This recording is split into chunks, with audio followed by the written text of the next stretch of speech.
అరే కొడకా నా మాటేనరా. అరే లింకా, అరే గింత చెప్పినా కానీ నీకు సమజైతే లేదురా.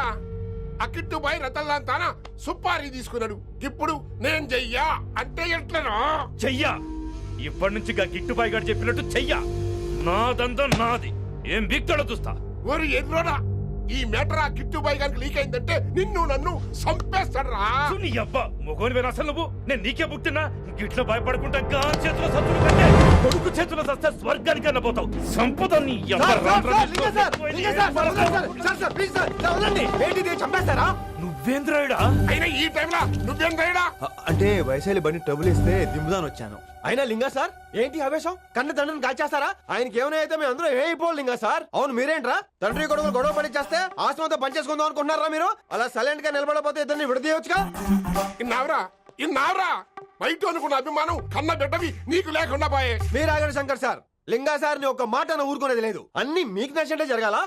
అరే తను ఆడాల్సిన ఆట కూడా మీరే ఆడుతున్నారు సార్. మీకు ఇచ్చిన మాట కోసం, మిమ్మల్ని గెలిపించడం కోసం పాపం గత 30 ఏళ్ళగా ఆయన ఓడిపోతూనే ఉన్నాడు సార్. వచ్చి 3 నెలలు కూడా కాలేదు, 30 ఏళ్ళ కూడా చెప్తాడు ఏమరా? అమాయకమైన చూపుల్ని అర్థం చేసుకోరా సార్?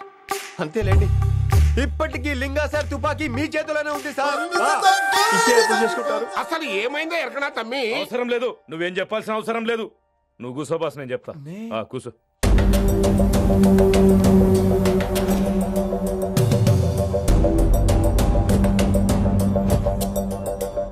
మీ హైకమాండ్ చెప్పినట్టు రతన్లాల్తో కాకుండా ఆడి తమ్ముడు కిషన్ లాల్తో మీరు డీల్ సెట్ చేసుకుంటే లే అట్లా చేస్తే ఆ కిట్టుబాయి గాడు మరి రేషన్ కార్డు సింపేస్తాడు. నాకేం ఫరక్ పడదు.